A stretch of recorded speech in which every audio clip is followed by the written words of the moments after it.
Captain Jake Rodriguez had always been the golden boy of Chicago Fire Department Station 19. With his chiseled jawline, athletic build that came from years of rigorous training, and fearless reputation for charging into burning buildings when others hesitated, he was the poster child for what people imagined when they thought of a hero firefighter. His colleagues respected him not just for his physical prowess, but for his tactical intelligence and unwavering commitment to saving lives.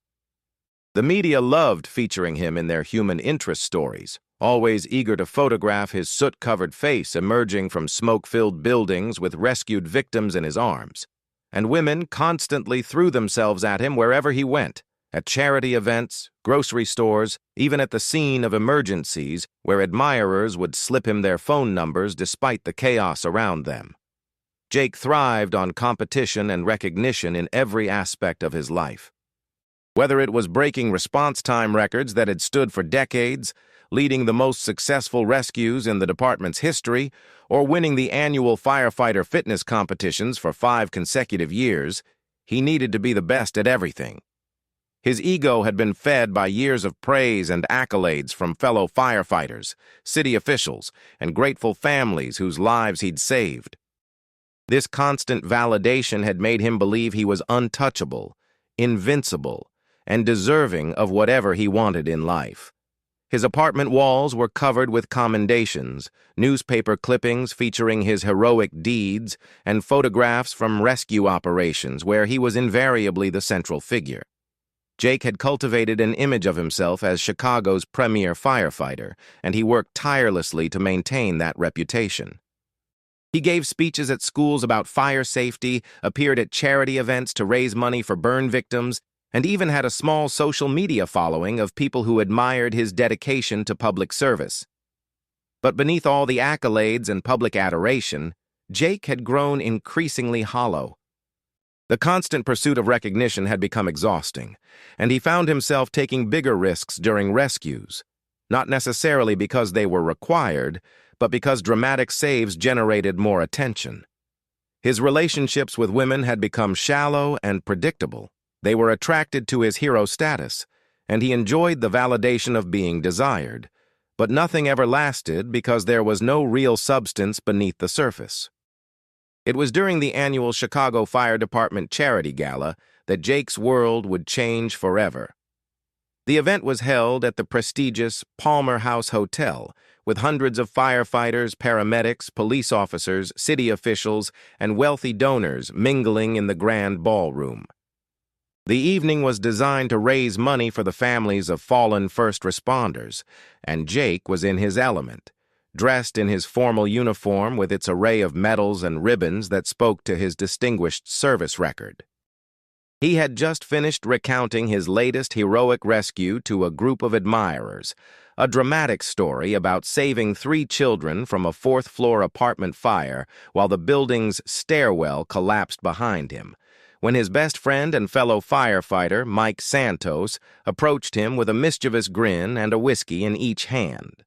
Mike had known Jake since their academy days 8 years earlier and was one of the few people who dared to challenge the Golden Boy's ego. Where Jake was all polish and public relations, Mike was rough around the edges, more interested in doing the job than getting credit for it. He'd watched his friend's transformation from a genuinely dedicated firefighter into someone increasingly obsessed with his own image, and it bothered him more than he'd ever admitted out loud. "Hey, Rodriguez," Mike called out, interrupting Jake's story about the precise moment when he'd grabbed the last child just as the floor gave way beneath them. "I've got a proposition for you." Jake turned, curious about the tone in Mike's voice. His friend was known for his pranks and wild ideas, but something in his expression suggested this was different, more serious than his usual antics. "What kind of proposition?" Mike's eyes gleamed with mischief as he leaned closer, lowering his voice so only Jake could hear over the classical music playing in the background. "I bet you wouldn't have the guts to marry someone who doesn't fit your usual type." Jake raised an eyebrow, immediately intrigued despite himself. He was used to dating models, actresses, Instagram influencers, and other conventionally beautiful women who were drawn to his hero status like moths to a flame. His dating history read like a catalog of Chicago's most eligible bachelorettes, each relationship lasting just long enough for the novelty to wear off before he moved on to the next conquest. "And what exactly do you mean by that?" Jake asked, taking a sip of the whiskey Mike handed him. "I mean someone real, someone who wouldn't normally catch your eye in a crowd," Mike explained, his voice taking on a more serious tone than Jake was used to hearing from him. "Someone who's not another pretty face looking to ride on your coattails or use you for Instagram photos." Jake's competitive nature was immediately sparked, the same drive that made him push harder during physical training and take on the most dangerous rescue assignments. He had never backed down from a challenge, especially not from Mike, who had been testing his limits since their academy days. "What are the stakes?" Mike grinned wider, knowing he had hooked his friend completely. $50,000 to the winner. "But here's the catch. You have to marry her and stay married for at least 6 months. No backing out, no quickie divorce, no finding loopholes in the arrangement." The amount was significant, even for someone with Jake's salary and side income from speaking engagements, equipment endorsements, and occasional consulting work for fire safety companies. But more than the money, it was the challenge itself that appealed to him. Jake had always believed he could charm any woman, could make anyone fall for his heroic persona and good looks.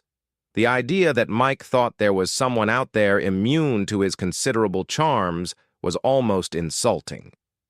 "You're on," Jake said without hesitation, shaking Mike's hand firmly.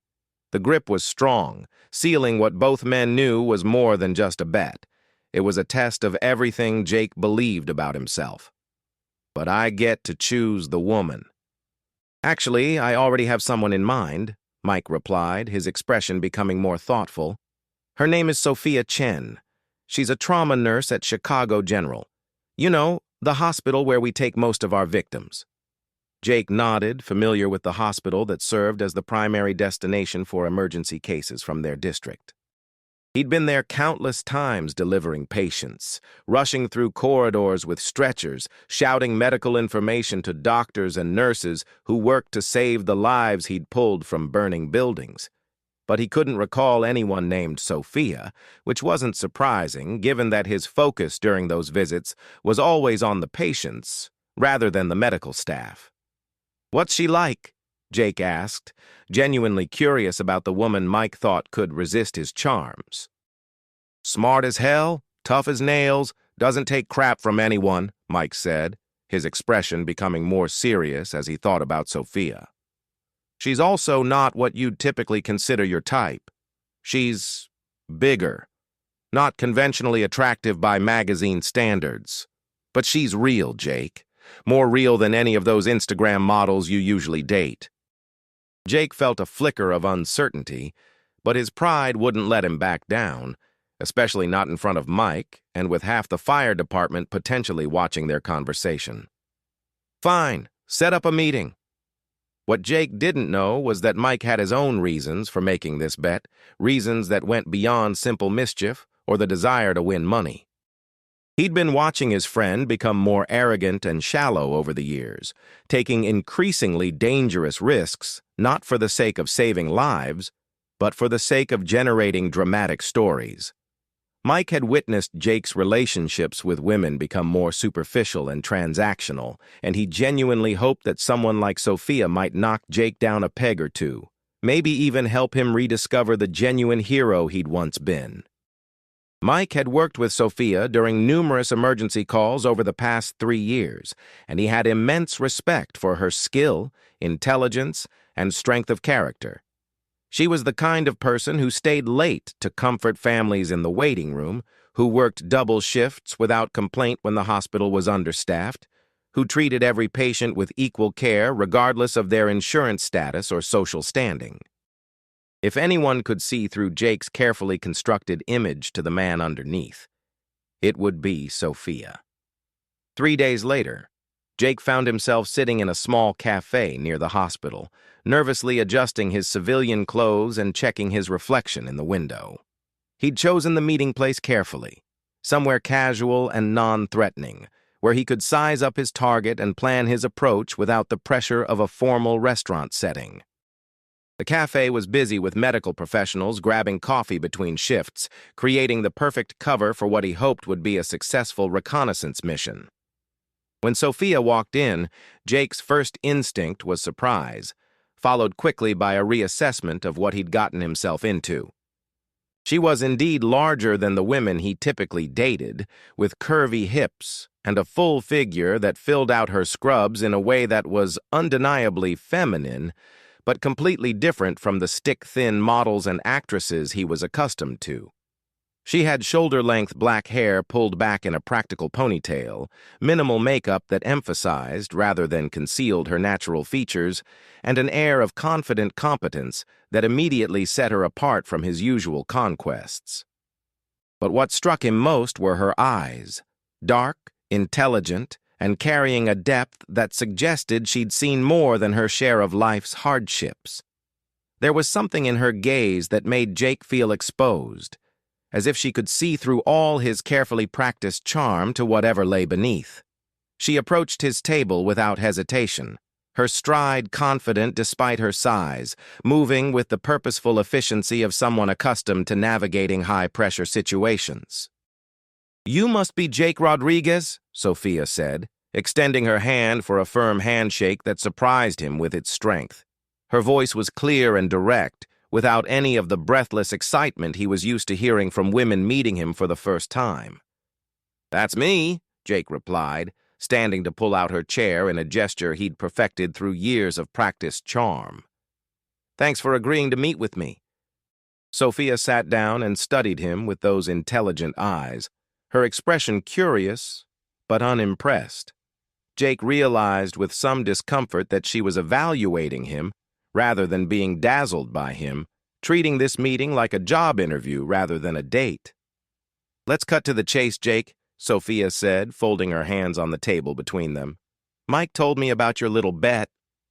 Jake nearly choked on his coffee, his carefully planned seduction strategy crumbling before it had even begun. "He what?" "Mike Santos is a good friend of mine," Sophia explained calmly, her tone matter-of-fact rather than accusatory. "We've worked together on dozens of emergency calls over the past few years. When he approached me with this ridiculous proposition, I was curious enough to hear you out." Jake felt his world tilt slightly off its axis. He'd expected to sweep Sophia off her feet with his charm and good looks, to gradually reveal the bet once she was already smitten with him. Instead, he was confronted with someone who already knew his game and seemed completely unimpressed by his reputation. "And yet you still agreed to meet me," Jake said, trying to regain his composure and salvage some control over the situation. Sophia leaned back in her chair, crossing her arms in a gesture that was both defensive and challenging. "I have my reasons. But let me make something crystal clear from the start. If we go through with this charade, I won't be some trophy wife sitting at home waiting for you to come back from your hero missions. I have a career, a life, and standards that don't include playing the role of the grateful little woman." Jake found himself oddly impressed by her directness, even as it threw him completely off balance. Most women either fawned over him immediately or played hard to get in obvious ways designed to increase his interest. Sophia was different. She seemed genuinely uninterested in his usual charms, treating him like any other person rather than the local celebrity he'd become accustomed to being. "What are your reasons?" Jake asked, genuinely curious for the first time in their conversation. Sophia paused, and for a moment Jake saw something vulnerable flash across her features before she composed herself again. It was the first crack in her armor, the first sign that there was more to this story than she was letting on.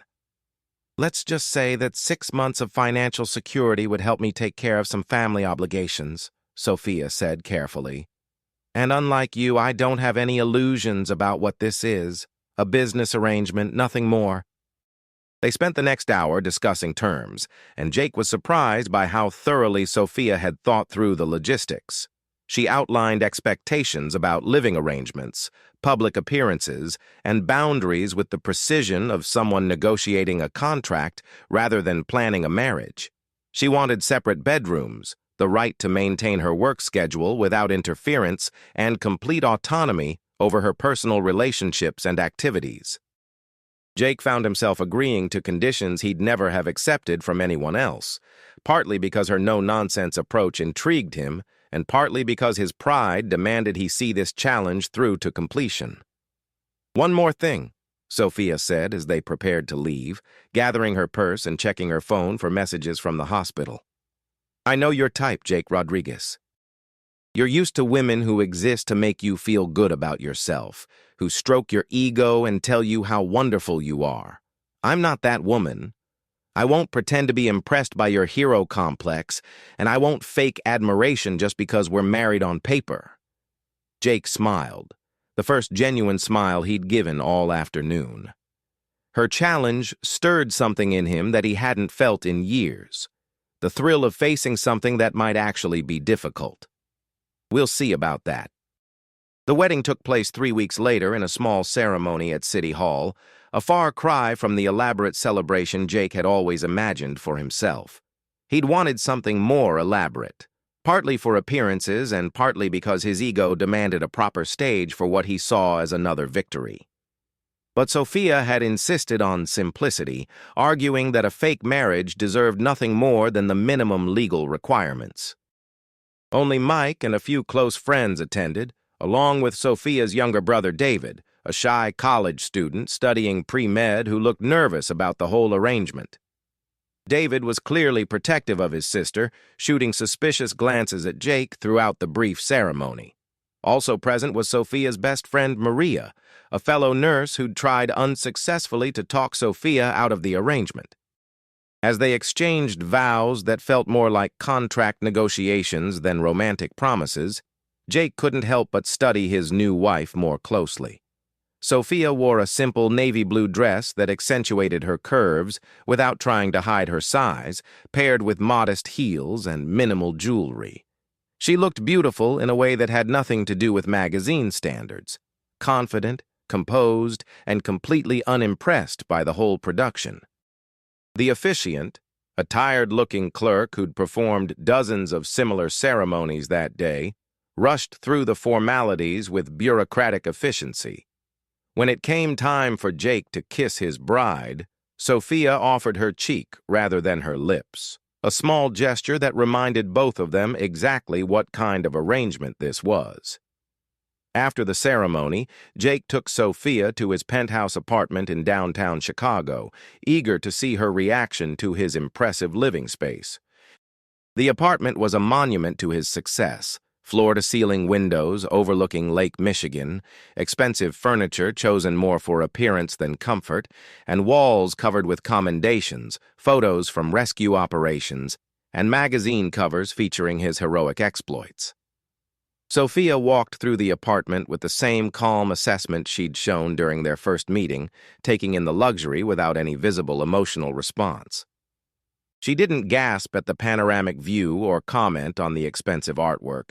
Instead, she simply nodded approvingly at the practical aspects: the well-equipped kitchen, the spacious bathroom, the strong Wi-Fi signal that would allow her to work from home when necessary.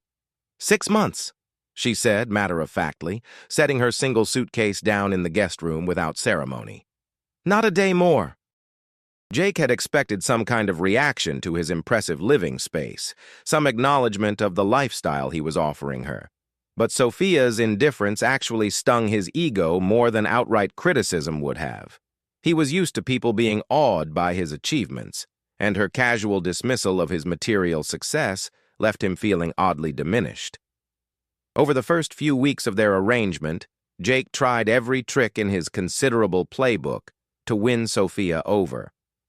He brought her expensive gifts, designer handbags, jewelry, perfume, which she politely declined, explaining that she had no use for such things in her practical life as a nurse.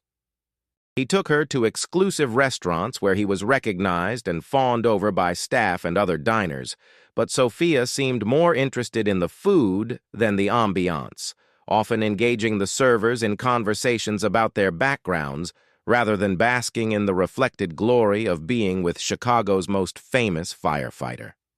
He regaled her with stories of his heroic rescues, detailed accounts of his bravery and quick thinking that usually left women breathless with admiration. Sophia listened with the professional interest of someone who'd seen the medical aftermath of emergencies, asking practical questions about procedure and protocol rather than expressing awe at his courage. Nothing worked. Sophia remained pleasant but distant, treating their arrangement exactly like what it was, a temporary business relationship. She kept her own schedule, working long shifts at the hospital and coming home exhausted, wanting nothing more than a quiet dinner and early bedtime. She was polite but formal, sharing basic information about her day, but never opening up about her thoughts, feelings, or dreams. Jake found himself becoming increasingly frustrated and, to his surprise, fascinated. Sophia was unlike anyone he'd ever encountered in his adult life. She was brilliant at her job. He'd heard other firefighters and paramedics talk about the trauma nurse who could work miracles in the emergency room, stabilizing patients that others had given up on. She was funny in a dry, sarcastic way that caught him off guard, making observations about people and situations that revealed a sharp intelligence and keen sense of humor. And she was completely immune to his usual charms, treating him with the same professional courtesy she might show any other acquaintance. For the first time in his adult life, Jake was pursuing a woman who seemed genuinely uninterested in being caught. It was both humbling and oddly exhilarating, forcing him to question everything he thought he knew about relationships and his own appeal. The turning point came during their second month of marriage, on a cold February night when Chicago was gripped by one of the worst winter storms in recent memory. Jake had been called to a massive apartment fire in one of the city's older neighborhoods, a 5-story brick building with families trapped on multiple floors. The fire had started in the basement, possibly from faulty electrical wiring, and was moving fast through the building's old wooden interior. The wind and snow made ladder rescues impossible, and the building's age meant that safety features like sprinkler systems and fire-resistant materials were minimal. Jake and his team were working methodically through the building when they got word that there were still people trapped on the 4th floor. An elderly couple who hadn't been able to evacuate with the others when the fire alarm first sounded.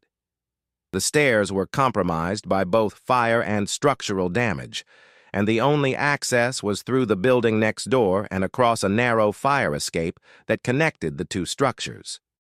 The metal fire escape was old and potentially unstable, made even more dangerous by the ice and snow that had accumulated during the storm.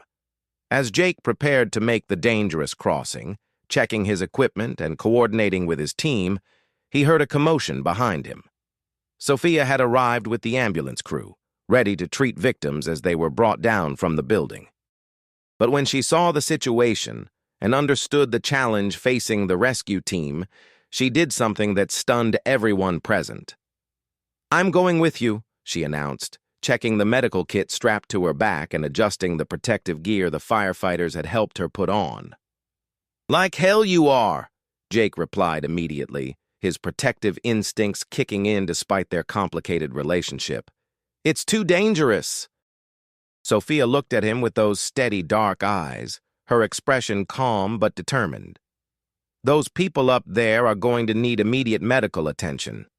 If they're elderly and have been breathing smoke for this long, they might not survive the trip down to the ambulances. I can stabilize them on site, give them a fighting chance." "Sophia, you're not trained for this kind of rescue work," Jake argued, acutely aware that his entire crew was watching this exchange with interest. "The fire escape might not hold our combined weight, and if something goes wrong up there, I can't guarantee I can get both you and the victims out safely." "No, but I am trained to save lives under pressure," Sophia shot back, her voice carrying the same authority Jake had heard her use when dealing with difficult patients or uncooperative family members. And right now, my medical skills might be the difference between those people living or dying. I've worked with fire victims before, Jake. I know what smoke inhalation does to elderly patients, and I know what interventions can help. Jake stared at her, seeing something in her expression he'd never noticed before. The same fierce determination that drove him into burning buildings, the same willingness to risk everything to save strangers. But Sophia wasn't built like a firefighter. She was soft where firefighters were hard, slower where they needed to be fast, carrying extra weight that would make every movement on the unstable fire escape more dangerous. Before Jake could protest further, Sophia was already working with Mike and the other firefighters to check her protective gear and review the plan. They tried to talk her out of it, pointing out the very real dangers of the rescue attempt, but Sophia was unmovable. She was going up there, with or without their blessing. "If she's going, she goes with me," Jake finally said, knowing that trying to stop Sophia would only waste precious time that the trapped victims couldn't afford. "Stay close. Do exactly what I say. And if I tell you to abort, you get out of there immediately." The fire escape crossing was treacherous, made even more dangerous by the combination of ice, wind, and structural uncertainty. The metal was old and groaned ominously under their weight, with flames licking at the building below them and smoke obscuring their vision despite their masks. Jake went first, testing each step and handhold, while Sophia followed carefully behind him. He could hear her steady breathing through the smoke mask, calm and controlled despite the deadly situation. She moved deliberately, placing each foot carefully and maintaining 3 points of contact with the fire escape at all times. When a particularly strong gust of wind threatened to knock them off balance, Sophia pressed herself against the building wall and waited for it to pass, showing the kind of patience and judgment that could mean the difference between life and death.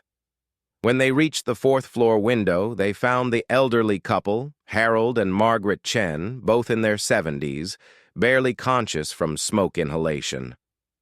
Harold had collapsed near the bedroom door, apparently overcome while trying to help his wife to safety. Margaret was huddled in the corner farthest from the door, too weak to move, but still conscious enough to show relief when she saw her rescuers. "Margaret needs immediate oxygen," Sophia said, immediately dropping to her knees beside the older woman. Her voice was steady and professional, with no trace of the fear or adrenaline that Jake knew she must be feeling. "Harold's got a pulse, but it's weak and thready. We need to get them stabilized before we move them, or the stress of evacuation could kill them." Jake watched in amazement as Sophia worked, despite the smoke, the heat, and the dangerous situation. She was completely focused on her patients, her hands moving with practiced efficiency as she checked vitals, administered oxygen from the portable tanks they'd brought up, and prepared IV lines to combat smoke inhalation and dehydration. "Margaret, can you hear me?" Sophia spoke soothingly to the elderly woman while monitoring her response to treatment. "My name is Sophia, and this is Jake. We're here to help you. You're going to be okay, but I need you to stay with me." Jake had seen Sophia at work in the hospital emergency room, but watching her risk her own life to save others gave him a completely new perspective on who she really was. This wasn't about proving anything or seeking glory. Sophia genuinely cared about these people, was willing to put herself in mortal danger for strangers simply because it was the right thing to do. "Jake, we need to get them down now," Sophia said urgently, her monitoring equipment showing that Margaret's oxygen levels were dropping, despite the supplemental oxygen they were providing. "Margaret's condition is deteriorating, and Harold's blood pressure is dangerously low. We've got maybe 10 minutes before this becomes irreversible." The evacuation was the most terrifying experience of Jake's career, and he'd rescued hundreds of people from burning buildings, collapsed structures, and car accidents. He'd never attempted a rescue while being responsible for someone he cared about. And somewhere during that smoke-filled apartment, He'd realized that he did care about Sophia, deeply, desperately, in a way that had nothing to do with their bet or his ego. They rigged a pulley system to lower the elderly couple down to safety, with Sophia monitoring their conditions every step of the way. When Margaret's breathing became more labored during the descent, her oxygen saturation dropping to dangerous levels, Sophia made a split-second decision that could have killed them all. She rappelled down alongside the stretcher to administer emergency drugs mid-rescue. Jake's heart stopped as he watched Sophia descending through the smoke and flames, focused entirely on keeping her patient alive. She was risking everything for people she'd never met before, showing a kind of courage that had nothing to do with physical strength or training and everything to do with character and compassion. By the time they reached the ground, Sophia had successfully stabilized both patients. Harold and Margaret Chen were rushed to Chicago General Hospital, where they would make full recoveries thanks to Sophia's quick thinking and medical intervention. The entire rescue operation was hailed as a masterpiece of coordination between fire and medical personnel, with Sophia's unprecedented participation earning praise from emergency responders throughout the city. As the adrenaline wore off and the equipment was packed away, Jake found himself staring at his wife with completely new eyes. Sophia was dirty and exhausted, her hair singed from exposure to heat and smoke, her protective gear torn in several places from the rough descent. But she looked more beautiful to him than any woman he'd ever seen, radiant with the quiet satisfaction of lives saved rather than glory sought.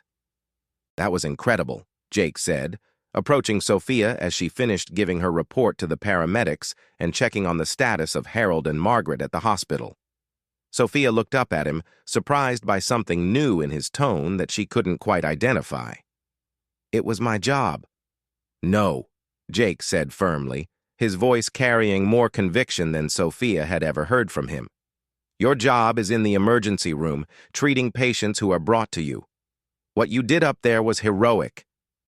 For the first time since he'd known her, Sophia looked genuinely flustered by his praise. "I just did what needed to be done. Any nurse with trauma experience would have made the same call." Jake realized in that moment that Sophia had probably never been appreciated for her courage before. She'd spent her career saving lives in the background, never seeking recognition or praise for work that was just as dangerous and important as what firefighters did. Unlike Jake, who thrived on public acknowledgement of his heroism, Sophia was content to do the work without needing applause or awards. That night, when they returned to the apartment, Jake found himself seeing everything differently. The expensive furniture and gleaming trophies that had once filled him with pride now seemed shallow and meaningless compared to what Sophia had shown him. She'd risked her life not for glory or recognition, but simply because it was the right thing to do, because people needed help, and she had the skills to provide it. "Sophia," Jake said as she prepared for her post-rescue shower, still trying to process everything that had happened. "Thank you." She paused in the doorway, looking back at him with those intelligent eyes that seemed to see more than he was comfortable revealing. "For what?" "For showing me what real courage looks like," Jake said honestly, his voice rough with emotions he was only beginning to understand. "I've been thinking I was some kind of hero because I run into fires and people call me brave. But watching you today, you weren't trying to be a hero. You were just trying to save lives. That's different." Sophia studied his face for a long moment, as if seeing something new there that surprised her. "You saved lives today too, Jake." "We saved lives," Jake corrected, the word "we" feeling more natural than he'd expected. "Together." Something shifted between them in that moment, subtle but unmistakable. The walls Sophia had carefully maintained began to crack, and Jake's motivation began to change from winning a bet to winning her heart. But Sophia had secrets of her own, secrets that went much deeper than Jake could imagine. As she watched him grapple with his changing feelings, she knew that their arrangement was about to become much more complicated than either of them had anticipated. Over the following weeks, Jake found himself genuinely trying to get to know Sophia rather than simply impressing her. He asked about her work, her family, her dreams and fears, approaching these conversations with the same intensity he brought to studying fire behavior and rescue techniques. Slowly, Sophia began to open up, sharing stories about her childhood as the daughter of Chinese immigrants, her struggles in nursing school while working multiple jobs to pay tuition, and her deep commitment to helping others that went far beyond professional obligation. Jake learned that Sophia sent most of her salary to support her younger brother David's medical school education and to help care for their aging parents who lived in California. He discovered that she volunteered at free clinics on her days off, providing medical care to undocumented immigrants and others who couldn't afford treatment. He realized that while he'd been building a reputation as a hero through dramatic rescues, Sophia had been quietly saving lives every day without ever seeking recognition or reward. Their relationship began to evolve from a business arrangement into something resembling friendship, then something deeper. They cooked dinner together, Sophia teaching Jake her grandmother's recipes, while he shared stories about his own childhood in a Mexican-American family on Chicago's South Side. They shared stories about their work, comparing the adrenaline rush of emergency response with the quieter satisfaction of successful patient care. Jake stopped trying to impress Sophia with expensive gestures and instead started paying attention to small things that mattered to her. Her favorite tea, the music she liked to listen to while working, the way her eyes lit up when she talked about particularly challenging cases where she'd been able to make a real difference. Sophia, for her part, began to see beyond Jake's ego and reputation to the man underneath. She watched him with his firefighter colleagues and saw genuine care and leadership, the way he looked out for newer recruits and pushed himself harder than anyone else to maintain the skills that kept his team safe. She noticed how he worried about the victims they rescued, following up on their conditions and sometimes visiting them in the hospital during his off hours. Beneath the arrogance and competitiveness, she glimpsed someone who truly wanted to make a difference in the world, someone whose need for recognition stemmed not from pure ego, but from a deep-seated fear that his work might not matter if no one acknowledged it. But just as their relationship was deepening into something neither had expected, Sophia's past was about to catch up with her in a way that would test everything they'd built together. It started with phone calls that Sophia took in private, speaking in rapid Mandarin to someone who seemed to be causing her great distress. Jake noticed her growing tension, the way she jumped when her phone rang at certain times of day, the worried expression that lingered even when she thought he wasn't looking. The calls usually came late at night or early in the morning, and Sophia would step out onto the balcony or into another room to take them. When she returned, her mood would be subdued for hours, sometimes the entire day. Jake could see her struggling with something, but every time he tried to ask about it, Sophia deflected with practiced ease. "Is everything okay?" Jake asked one evening after observing her distraction for several days, following another tense phone conversation. Sophia hesitated, and Jake could see her internal struggle playing out across her features.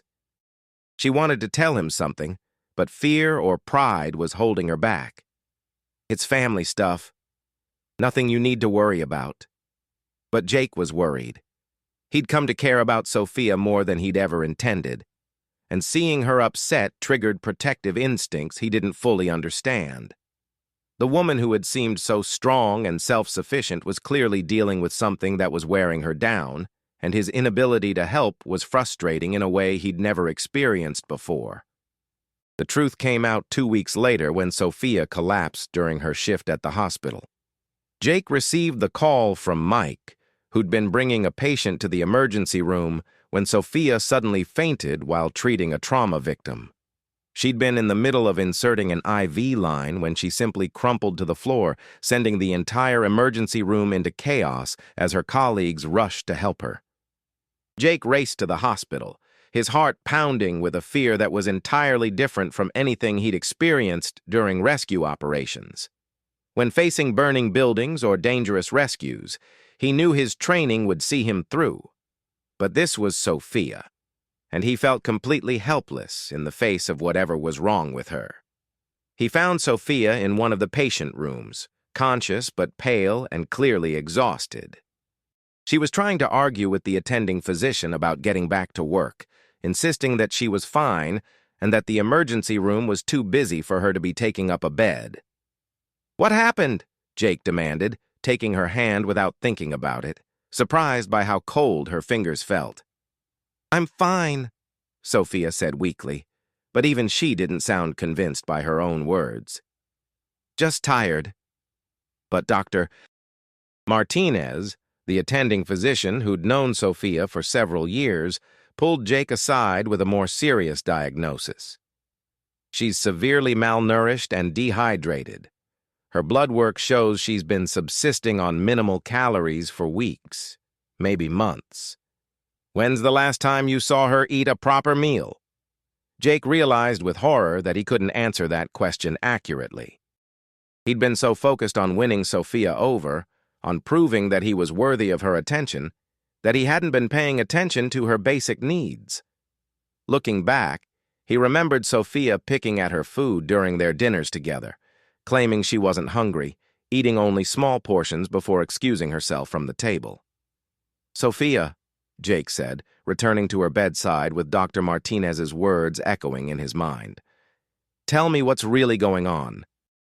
Finally, under the combination of physical exhaustion and Jake's obvious concern, the walls came down completely. Sophia broke down crying, the tears she'd been holding back for months finally spilling over as she explained the financial pressure that had been crushing her. Her father had been diagnosed with pancreatic cancer 6 months earlier, one of the most aggressive and expensive forms of the disease. The treatment options were limited and costly, requiring experimental therapies that insurance companies often refused to cover. Sophia had been sending every penny she could spare to help pay for his care, often skipping meals and working double shifts to earn extra money. The situation had been made worse by her mother's inability to work while caring for her husband, leaving the family entirely dependent on Sophia's income and David's part-time job while he finished medical school. Sophia had been literally starving herself to keep her family afloat, too proud to ask for help and too focused on everyone else's needs to pay attention to her own declining health. "The 6 months with you?" Sophia said through her tears, her voice breaking as she finally revealed the truth she'd been hiding. "It wasn't about the money from your bet. I've been working with a lawyer to set up a payment plan for my father's treatment.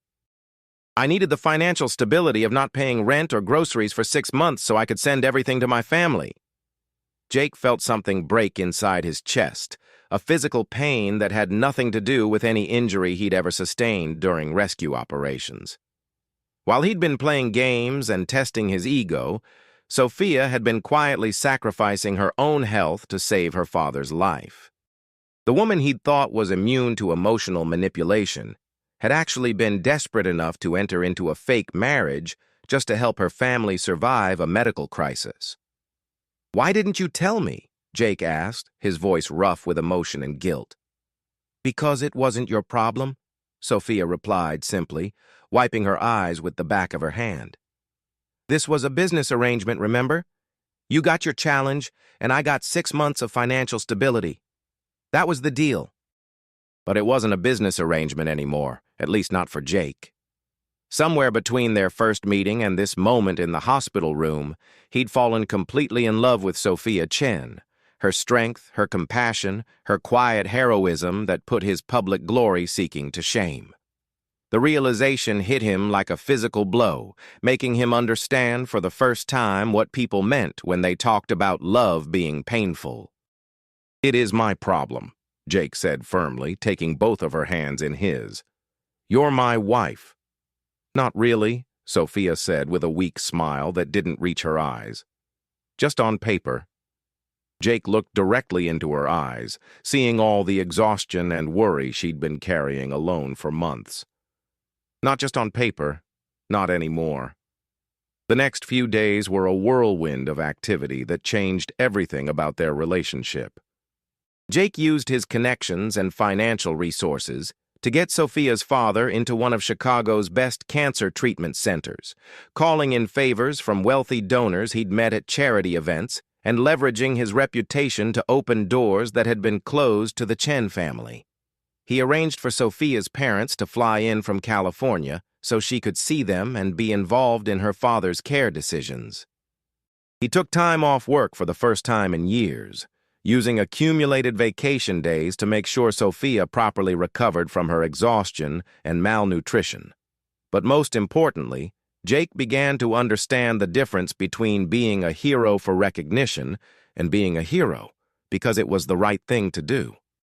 Sophia had been heroic every day of her life, caring for strangers in the emergency room, sacrificing for her family, putting others' needs before her own, all without seeking any acknowledgement or praise. As Sophia's health improved and her father began receiving proper treatment, their relationship deepened in ways Jake had never experienced before. This wasn't based on physical attraction or shared interests, but on genuine respect and admiration for each other's character and values. Sophia began to see Jake's efforts not as attempts to impress her or win their bet, but as expressions of genuine care and love. She watched him coordinate her father's treatment with the same intensity and attention to detail he brought to rescue operations, and she realized that beneath his ego was a man who truly wanted to protect and care for the people he loved. Their first real kiss happened 3 months into their arrangement, on a quiet evening when they were cooking dinner together after visiting Sophia's father at the treatment center. Jake had been telling Sophia about a rescue from earlier that day, describing how he'd helped evacuate a nursing home during a kitchen fire. "You know what I realized today?" Jake said, stirring the pasta while Sophia prepared a salad, her appetite finally returning as her stress levels decreased. "What's that?" Sophia asked, looking up from the cutting board where she was slicing vegetables.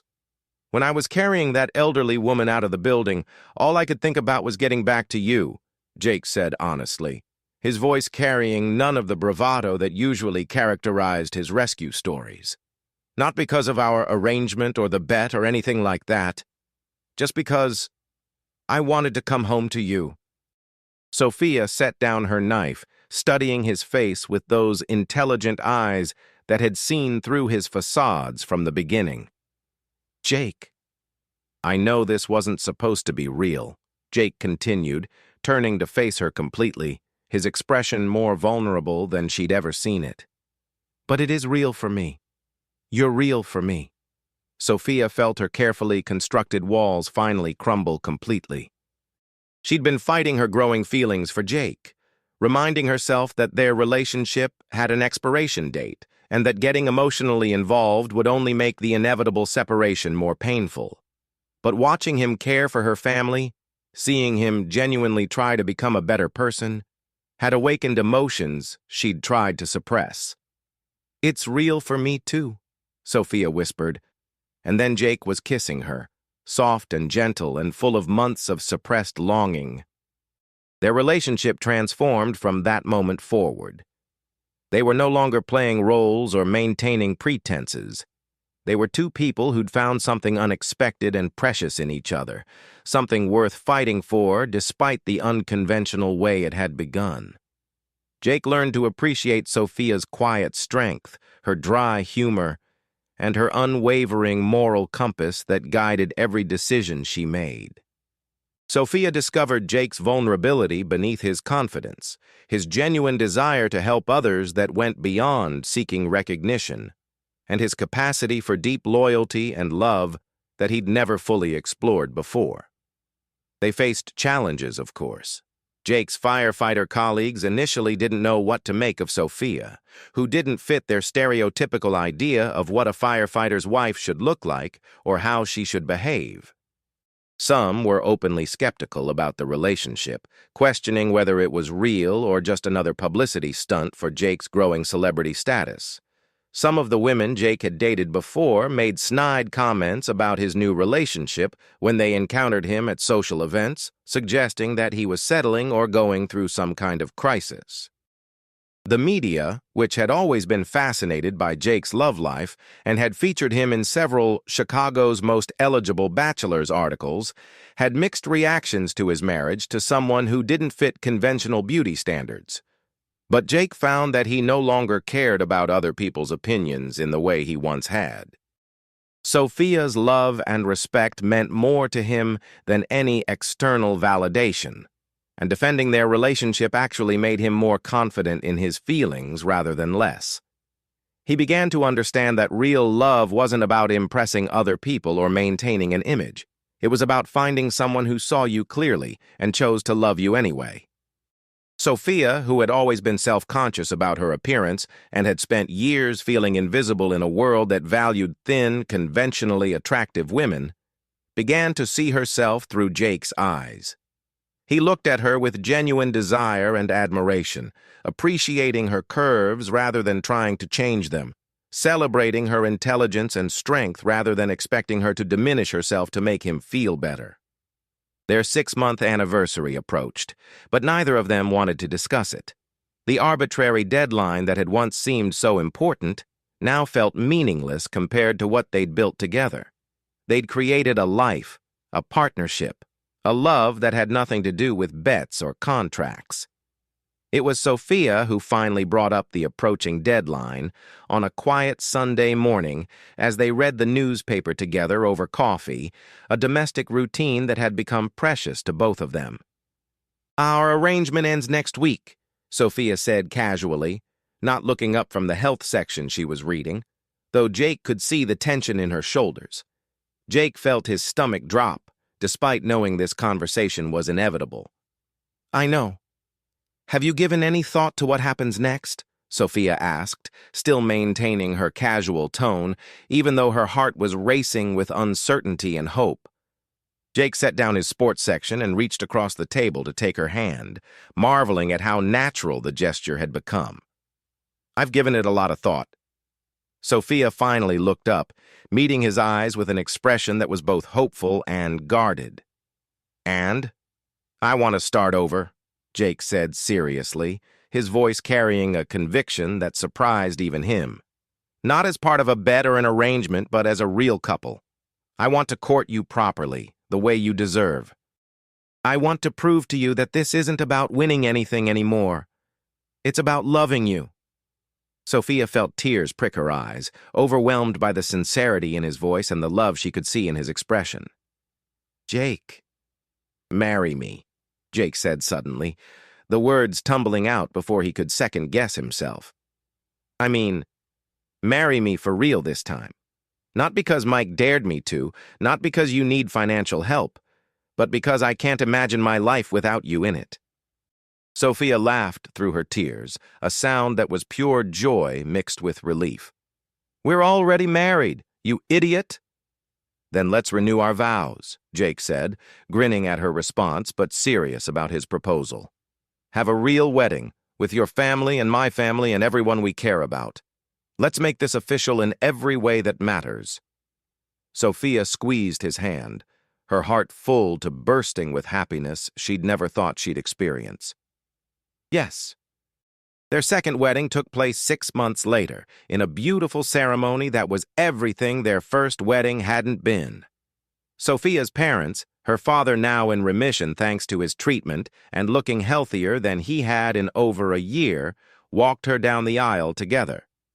Jake's firefighter colleagues served as groomsmen, and the entire Station 19 crew attended in full-dress uniforms, creating an honor guard for the couple as they exited the church. Sophia wore a stunning dress that celebrated her curves rather than hiding them, designed by a local dressmaker who specialized in creating beautiful gowns for women of all sizes. Jake couldn't take his eyes off her as she walked down the aisle, radiant with happiness and confidence. As they exchanged vows they'd written themselves, both of them cried openly, surrounded by family and friends who could see the genuine love between them. The ceremony was held at a small church in Sophia's childhood neighborhood, decorated with flowers that held meaning for both families. "I promise to support your dreams and celebrate your victories," Jake said, his voice thick with emotion as he looked into Sophia's eyes. "I promise to be the man you make me want to be every day, to love you not for what you can do for me, but for who you are." "I promise to trust in your love and to let myself be loved," Sophia replied, her own voice shaking with the magnitude of what they were committing to.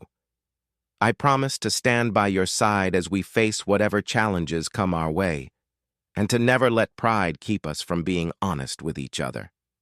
When the priest pronounced them husband and wife for real this time, as he jokingly put it, the entire room erupted in cheers and applause that seemed to go on forever. At the reception, held in the church's community hall and decorated by Sophia's nursing colleagues and Jake's firefighter friends, Mike Santos stood to give a toast that had the entire room alternately laughing and crying. "When I made that bet with Jake," Mike said, raising his glass high, "I thought I was teaching him a lesson about humility. What I didn't expect was to watch two people find their perfect match in each other. Jake, you're a better man because of Sophia.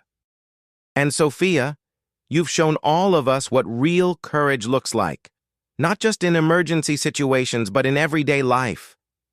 As Jake and Sophia danced their first dance as a truly married couple to a song Sophia had chosen about finding unexpected love, Sophia whispered in Jake's ear, "Who would have thought it all started with a bet?" Jake pulled back to look at her, his eyes shining with love and happiness that felt almost too good to be real. "Best bet I ever made." But their story was far from over. As they settled into married life, they faced new challenges and adventures that tested and strengthened their bond. Sophia eventually transitioned to working as a flight nurse, accompanying Jake and other first responders on helicopter rescues that required immediate medical intervention during transport. Her medical expertise and his rescue skills made them a formidable team, saving countless lives together in situations that required both courage and clinical skill. They became known throughout the emergency response community as a couple who could handle the most challenging rescues, combining technical expertise with genuine compassion for the people they saved. They faced criticism and prejudice from people who couldn't understand their relationship, narrow-minded individuals who made comments about Jake settling or Sophia winning the lottery. But they'd learned to lean on each other and ignore outside opinions, understanding that their love was built on something much stronger than other people's approval. 3 years after their real wedding, Sophia became pregnant with their first child. Jake was terrified and thrilled in equal measure, while Sophia approached pregnancy with the same calm competence she brought to everything else, reading every medical journal and pregnancy book she could find. "Are you worried about anything?" Jake asked one evening as they assembled the crib in what would become the nursery, a process that was taking much longer than expected due to Jake's insistence on reading every safety instruction multiple times. Sophia considered the question seriously, one hand resting on her growing belly. "I'm worried about balancing work and family. I'm worried about being a good mother. I'm worried about raising a child in a world that can be cruel to people who are different." Jake stopped working and pulled Sophia into his arms, marveling at how her body was changing to accommodate their growing baby. "You're going to be an amazing mother. And if anyone has a problem with our family, they'll have to deal with both of us." Sophia laughed, running her hands over her belly and feeling the baby respond to her touch. "Our child is going to be so lucky to have you as a father." Their daughter Emma was born on a snowy December morning, during one of the worst blizzards in Chicago history. Sophia went into labor just as Jake was being called out for emergency rescues related to the storm, creating a conflict that tested both of their commitments to duty and family.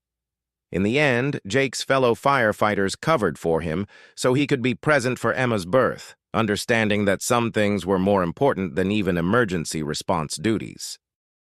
Sophia's labor and delivery went smoothly despite the chaos outside, with her own medical knowledge helping her stay calm and focused throughout the process. When Jake held his daughter for the first time, he cried harder than he had since his own father's death years earlier. Emma was perfect, tiny and wrinkled and absolutely beautiful, with Sophia's dark hair and what looked like it might become Jake's stubborn chin. "She's perfect," Jake whispered, gently touching Emma's tiny fingers and marveling at how something so small could inspire such overwhelming love. "She's ours," Sophia said, exhausted but radiant with happiness that seemed to glow from within. As Emma grew, she inherited her father's fearless spirit and her mother's compassionate heart, creating a combination that both thrilled and terrified her parents. She also inherited Sophia's intelligence and Jake's determination, plus a stubborn streak that seemed to come from both sides of the family. By the time Emma was 5 years old, she was already talking about becoming either a firefighter like Daddy or a nurse like Mommy, though she also expressed interest in being a veterinarian, an astronaut, and a princess, sometimes all in the same conversation. Sophia and Jake were careful to encourage her dreams while teaching her the importance of helping others, regardless of her chosen profession. They wanted Emma to understand that heroism came in many forms, and that the most important thing was using whatever talent she had to make the world a better place. The bet that had started their relationship became family legend, a story they told Emma about how sometimes the most unexpected challenges lead to the greatest blessings. Mike Santos became Uncle Mike, a constant presence in their lives who never let Jake forget how the whole thing had started, but who also became one of Emma's favorite people. "You know," Mike said one evening as they watched Emma play in the backyard while Sophia and Jake prepared dinner for their extended family gathering, "I still can't believe my crazy bet actually worked out the way it did." Jake looked through the kitchen window at his wife and daughter, his heart full of contentment that seemed almost impossible after the shallow existence he'd lived before Sophia. Sometimes the best things in life come from taking risks you never thought you'd take. Sophia joined them on the patio, carrying a tray of lemonade and looking tired but happy after a long shift at the hospital. "What are you two conspiring about now?" "Just reminiscing about old times," Jake said, wrapping his arm around Sophia's waist and pulling her close, still amazed after all these years by how perfectly she fit against him. "Well, stop reminiscing and help me keep an eye on your daughter," Sophia said, though she was smiling as she spoke. "She's trying to climb that tree that's way too tall for her, and I don't want to have to explain to the emergency room staff how we ended up there with our own child." "She gets that from you," Jake said, kissing Sophia's temple and breathing in the familiar scent of her shampoo mixed with the antiseptic smell that always clung to her clothes after hospital shifts. "She gets that from both of us," Sophia corrected, and they were both right. As the sun set over their backyard, casting long shadows across the lawn where Emma was indeed attempting to climb a tree that was definitely too tall for her, Jake reflected on how much his life had changed since that night at the charity gala. He'd thought he was making a bet about marriage and ego, but he'd actually been making a bet on love, on growth, on the possibility of becoming someone better than he'd ever imagined he could be. Sophia had taught him that real heroism wasn't about public recognition or personal glory. It was about showing up for the people you love, day after day, in small ways and large ones. She'd shown him that strength came in many forms, and that the most powerful people were often the quietest ones, the ones who did their work without needing applause. In return, Jake had given Sophia something she'd never thought she deserved: unconditional love and acceptance that had nothing to do with her appearance or her usefulness to others. He'd shown her that she was worthy of being cherished, that her worth had nothing to do with fitting society's narrow definitions of beauty or femininity. Together, they'd built a love story that started with a bet but became something real, lasting, and beautiful. They'd learned that the best relationships aren't built on shared interests or physical attraction alone, but on mutual respect, shared values, and the willingness to grow together through whatever challenges life might bring. As they called Emma in for dinner and settled around their kitchen table, Jake caught Sophia's eye and smiled. She smiled back, and in that moment, they both knew they'd won the only bet that really mattered, the bet on each other. Their love story had started with a challenge from a friend and a desperate need for financial stability, but it had become something neither of them had expected, a partnership built on genuine love, respect, and shared commitment to making the world a better place. And as Emma chattered about her day at kindergarten and Sophia and Jake planned their weekend family activities, they were already writing the next chapter of their story together, one filled with the ordinary moments that make up an extraordinary life.